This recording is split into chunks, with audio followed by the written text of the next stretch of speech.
Hello students. आज इस video में हम डबल इंटीग्रेशन से रिलेटेड आगे के जो भाग है उस पर चर्चा करेंगे।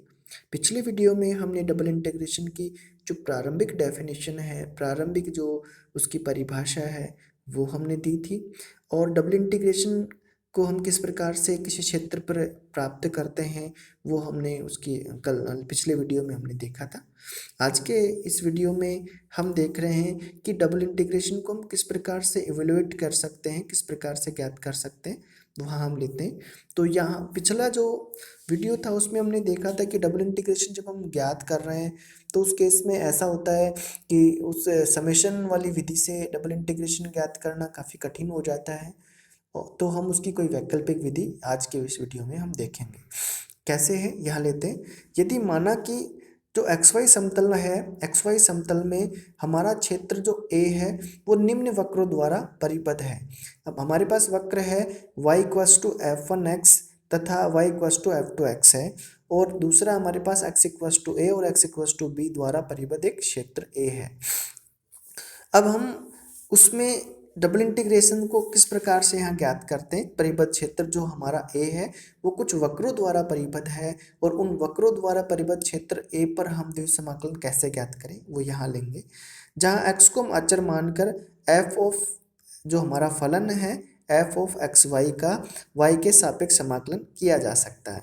उसके लिए हम क्या ले रहे हैं, क्षेत्र A जो है हमारा, क्षेत्र A को निर्देशित अक्ष मतलब एक्स एक्सिस और वाई एक्सिस के समानांतर रेखाएं खींचकर आयताकार तत्वों में विभाजित करते हैं, जिनकी चौड़ाइयाँ जो हैं डेल ऑफ एक्स तथा डेल ऑफ वाई है।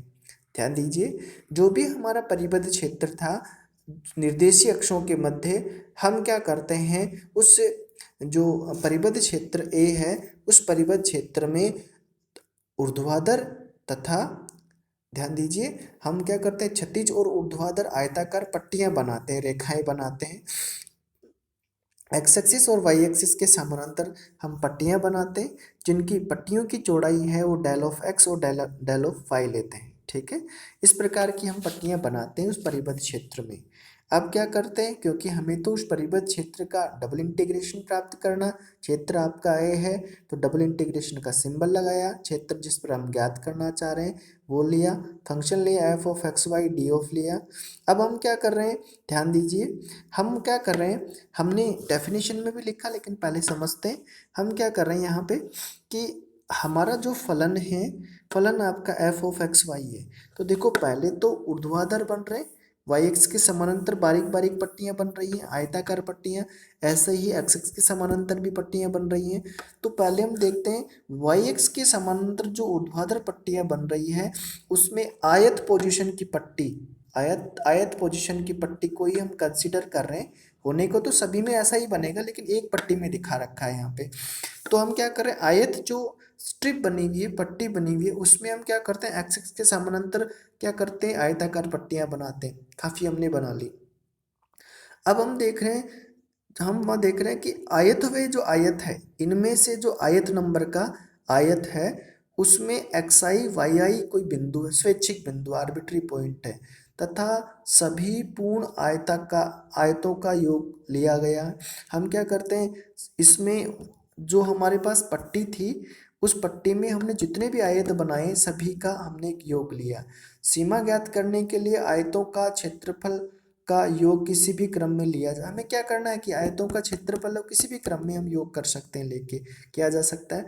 हम पहले ऊर्ध्वाधर पट्टी में से एक ऊर्ध्वाधर पट्टी में बने आयत का योगफल लेते हैं और इसी प्रकार सभी के लिए हल कर लेते हैं। कैसे, देखो ध्यान दीजिए क्या किया हमने, हमने क्या किया, पहले ऊर्ध्वाधर पट्टी बनाई, उसमें भी हमने क्या किया, क्षैतिज पट्टियां बना दी। तो एक पट्टी का योगफल करते हैं और फिर इसी प्रकार से सभी का ज्ञात कर लेते हैं। ठीक है, ज्ञात करते हैं जैसे कि चित्र में भी दिखा रखा है।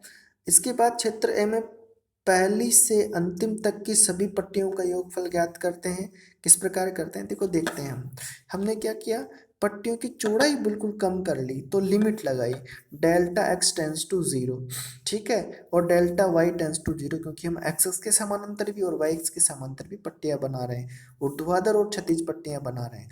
तो सबसे हम पहले बात करते हैं, जो हमने एक वाई एक्स के समानांतर एक पट्टी लिए, उसमें हमने एक्स एक्स के समानांतर भी छोटी पट्टियां बनाई हैं।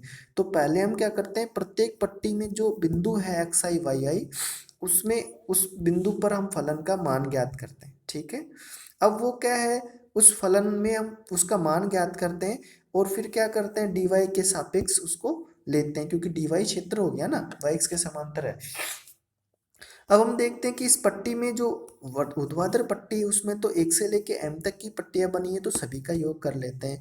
तो हमने लिखा है summation are equals to 1 to M, लिखा है एम पट्टियां हैं।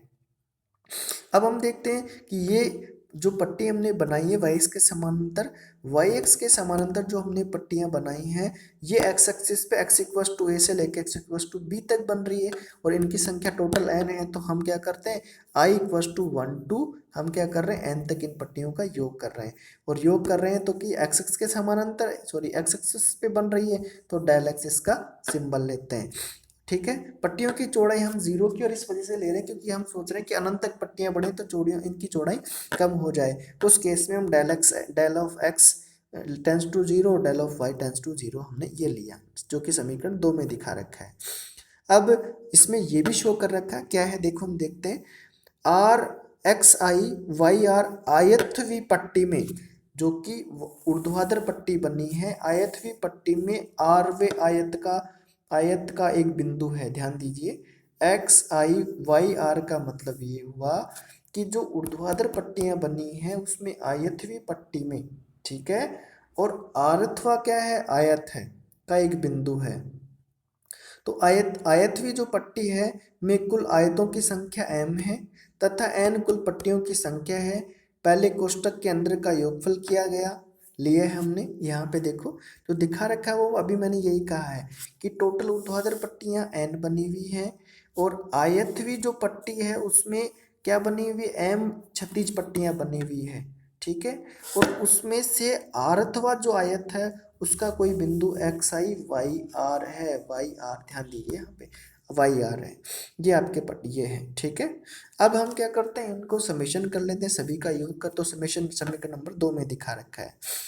यह योग ज्ञात करते समय एक्स आई को अचर लेते हैं। देखो क्या करना है, पहले हम पट्टियां क्या है, वाई एक्स, जो ऊर्ध्वाधर पट्टी बनी है तो वाई एक्स पे ऊपर बढ़ रहे हैं, तो वाई एक्स एक्स को अचर रखते हुए वाई पे हम सॉल्व करते हैं और उनका योग कर लेते हैं। ठीक है, जब हम वाई पे ऊपर बढ़ते हैं, नीचे से ऊपर बढ़ते हैं, तो हम क्या करते हैं, पहले वाई के सापेक्ष लिमिट लेंगे, limit del y tends to zero, फिर समेशन कहाँ से, आर से, r equal to 1 to m लिया, F of x i y r और डेल ऑफ वाई लिया। ठीक है, अब ये क्या था, क्योंकि हम तो डबल इंटीग्रेशन पीछे पढ़ के हैं तो वहाँ क्या थे, इसको हम क्या ले रहे थे, क्योंकि ये पट्टियाँ वाई एक्सिस पे बन रही है तो वाई 1 से लेके आप उसको लिख सकते हैं एक्स इक्वस टू, इसको आप बता सकते हैं Y equals to F one Y. ठीक, एफ वन एक्स हो गया, और ऊपर कहाँ तक बन रही है, Y equals to F two X बन रहा है, जिसको वाई 1 वाई 2 भी आप लिख सकते हैं। तो आपने यहाँ समीकरण नंबर 3 में ऐसा दर्शाया। ठीक है, जहाँ y1 y2 आयतवी पट्टी में y की चरम मान है, मतलब y की निम्न और ऊपरी सीमाएं हैं, जो कि क्षेत्र एक के नीचे तथा ऊपर क्रमशः y इक्वस टू f1x तथा y इक्वस टू f2x से घिरा हुआ है। अतः हम इसको y1 और y2 से रिप्रेजेंट कर रहे हैं। अब हम आगे देखते हैं, ये तो वह y का हो गया हमारे पास। अब हम क्या करते हैं, x के लिए सॉल्व करते हैं। अब देखो उसको जैसे del y equals to show भी कर रखा है, del y limit del y tends to zero, summation are equals to 1 to m f of x i y r del y, और इसको हम उसकी फॉर्म में लिख रहे हैं, तो एफ ऑफ एक्स आई ये हमने इसको मान लिया। अब हम क्या करते हैं, एक्स एक्सिस पे पट्टियाँ बन रही है, कहाँ तक बन रही है, एक्स इक्वल्स टू ए से लेकर एक्स इक्वल्स टू बी तक, तो हम उसका भी समेशन करते हैं, उसको भी सॉल्व करते हैं। तो उसको आगे हमने सॉल्व कर रखा डबल इंटीग्रेशन की फॉर्म में, limit del x tends to zero del y tends to zero, पहले समीकरण नंबर 3 में जो पहले से इंटीग्रेशन हो रहा था यह हम और करते हैं, और तो उसके अकॉर्डिंग एन कितनी पट्टियां बनी हुई, एन पट्टियां हैं, तो summation n i 1 to n हो गया, और जो समीकरण 2 में पहले दे रखा था उसने आपको 3 में जो दे रखा था उसको आपने एज इट इज रखा।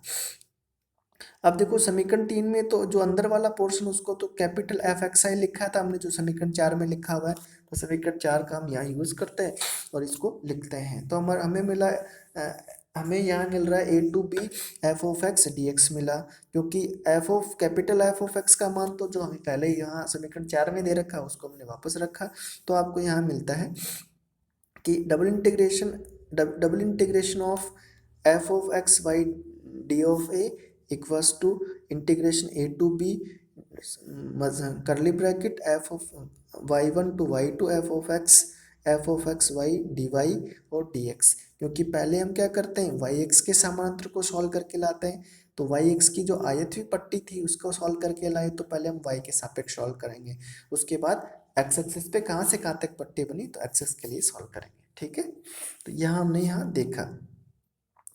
अब इसको हम आगे देखते हैं, सॉल्व करते हैं कि समीकरण 6 में समीकरण 6 में दाहिने पक्ष में समाकलन के कोष्ठकों का प्रयोग नहीं किया जाता, अतः इसे निम्न प्रकार भी लिखा जाता है। क्योंकि हम कोष्ठक नहीं लगाते, सीधा सॉल्व करते हैं, तो डबल इंटीग्रेशन को सिंपल वे में हम ये लिखते हैं, डबल इंटीग्रेशन ओवर जो हमारे पास है double integration on area a f of x comma y d a, तो उसको डायरेक्टली हम लिख सकते हैं लिमिट फॉर्म में, जो हमारे जिस कर्व से बाउंडेड है उन कर्व की लिमिट लगा के रख सकते हैं, सॉल्व कर सकते हैं। ठीक है भाई, समझ में आ गया।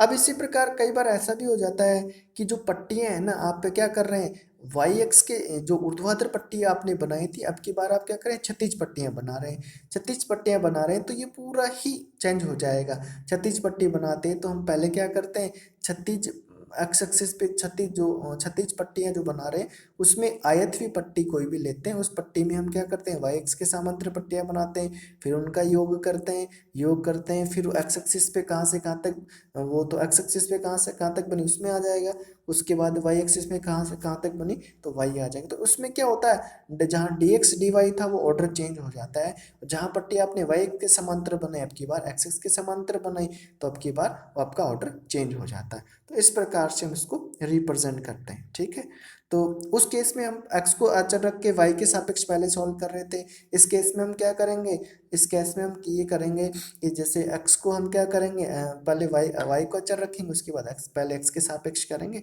और सिंप्लीफाई करेंगे। पहले जैसा ही है एज इट इज, क्या ऑर्डर चेंज हो गया x और y के सापेक्ष का। अब महत्वपूर्ण क्या है इसमें ये देखते हैं कि x को अचर रख मानकर f ऑफ x का y के सापेक्ष समाकलन किया जाता है और समाकलन की सीमाएं y इक्वल्स टू y1 से y इक्वल्स टू y2 ली जाती।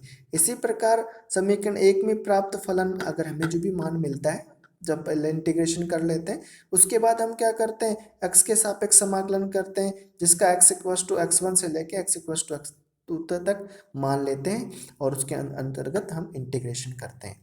तो नेक्स्ट जो हम वीडियो लेंगे उसमें हम डबल इंटीग्रेशन से रिलेटेड एग्जाम्पल को भी समझेंगे।